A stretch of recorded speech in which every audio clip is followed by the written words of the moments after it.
بسم اللہ الرحمن الرحیم۔ السلام علیکم ناظرین، آج جو ویڈیو لے کر ہم حاضر ہوئے ہیں اس میں ہم جانیں گے کہ اصحاب کا کون تھے، وہ کس کی پوجا کرتے تھے اور کن کن برائیوں میں مبتلا تھے کہ جس کی وجہ سے اللہ تعالیٰ نے ان پر ایک ساتھ کئی عذاب نازل کیے اور ان پر کون سے نبی مبعوث کیے گئے۔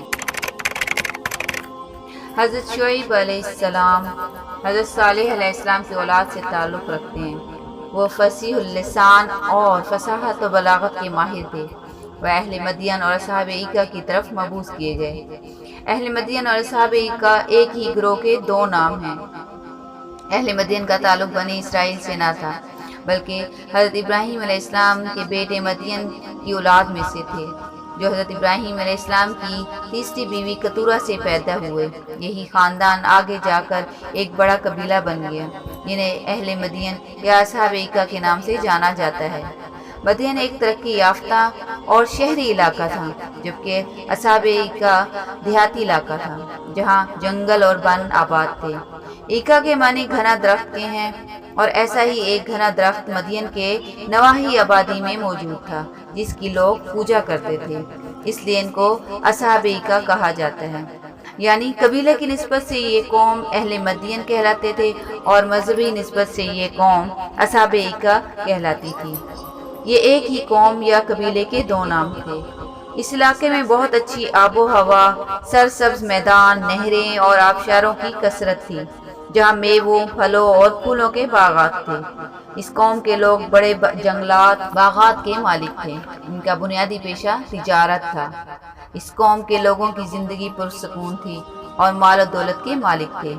اس قوم کے لوگ اللہ کی نعمتوں کا شکر کرنے کے بجائے غرور و تکبر کرنے لگے اور زمین میں فساد کرنے لگے۔ یہ لوگ تمام انسانی حقوق کو پامال کر رہے تھے اور کفر و شرک میں مبتلا تھے۔ لین دین میں بے ایمانی کرتے تھے، ناپ تول میں انصاف سے کام نہ لیتے تھے، لوٹ مار کرتے اور کفریہ رسم و روایات کی پیروی کرتے تھے۔ جس ایکا نامی درخت کی یہ لوگ پوجا کرتے تھے، اس درخت کے آگے ہر 3 مہینے بعد ایک خوبصورت کنواری لڑکی کو ذبح کیا جاتا تھا۔ ان لوگوں کا ماننا تھا کہ اگر انہوں نے لڑکی کی قربانی نہ دی تو ان کے کاروبار ختم ہو جائیں گے۔ یہ لوگ اپنی بہنوں اور بیویوں کو کاروباری مراکز میں عریاں لباس میں بٹھا دیتے تھے۔ جب کوئی تاجر وہاں آتا تو وہ ان لڑکیوں میں مشغول ہو جاتا، جس سے وہ ناپ تول میں کمی کر کے اور مال و دولت بٹور لیتے تھے۔ حضرت شعیب علیہ السلام کو اللہ تعالیٰ نے قادر الکلامی سے سرفراز کیا تھا، اس لیے آپ اپنی قوم کو اعلیٰ پیمانے پر دعوت حق دیتے تھے۔ آپ فرماتے، اے قوم، ناپ تول کو انصاف کے ساتھ پورا کرو، لوگوں کو ان کی چیزیں کم مت دیا کرو اور اس وجہ سے زمین میں فساد نہ کرو۔ یہ سن کر کافروں نے حضرت شعیب علیہ السلام کو جواب دیا، اے شعیب، تمہیں معلوم ہونا چاہیے یہ ہمارا مال ہے، ہم اس کو زیادہ بیچیں یا گھٹا کر فروخت کریں، تمہیں ہمارے ناپ تول سے کیا کام ہے؟ ہم جو کچھ کرتے ہیں اپنی سمجھ بوجھ سے کرتے ہیں، تمہیں ہمارے تجارتی کاموں میں دخل دینے کی کیا ضرورت ہے؟ تم اپنا کام کرو جس کام کی تم لوگوں کو دعوت دیتے ہو، ہم لوگوں کو تجارت کی طرف دھیان نہ کرو، اس سے تمہیں تمہارے کام میں رکاوٹ پڑے گی۔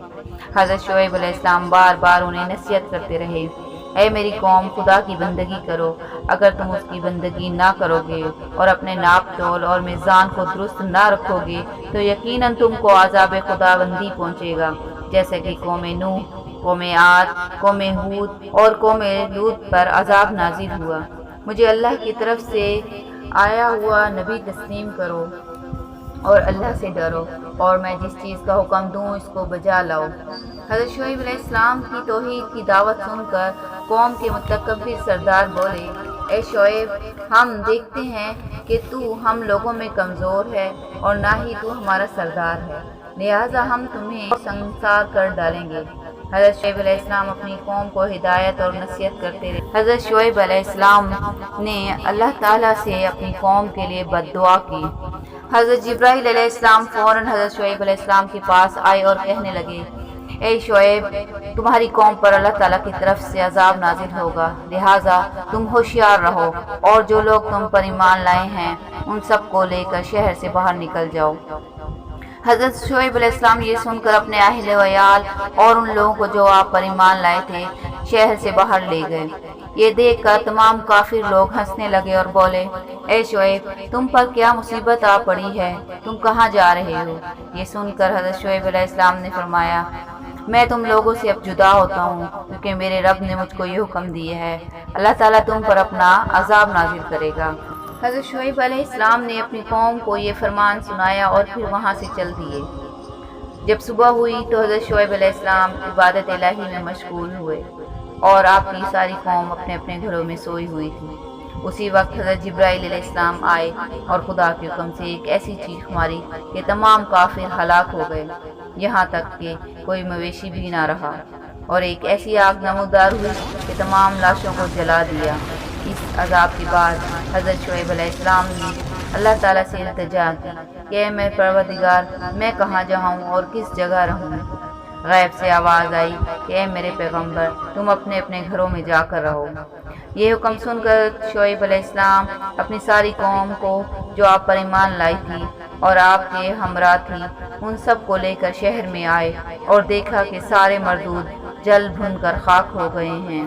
پھر حضرت شعیب علیہ السلام کے دوبارہ آنے سے شہر مدین آباد ہوا اور وہاں کے اشجار و باغات ازسر نو پھر تازہ ہوئے اور خوب پھل پھول پھلنے لگے اور کثرت سے پیدا ہونے لگے۔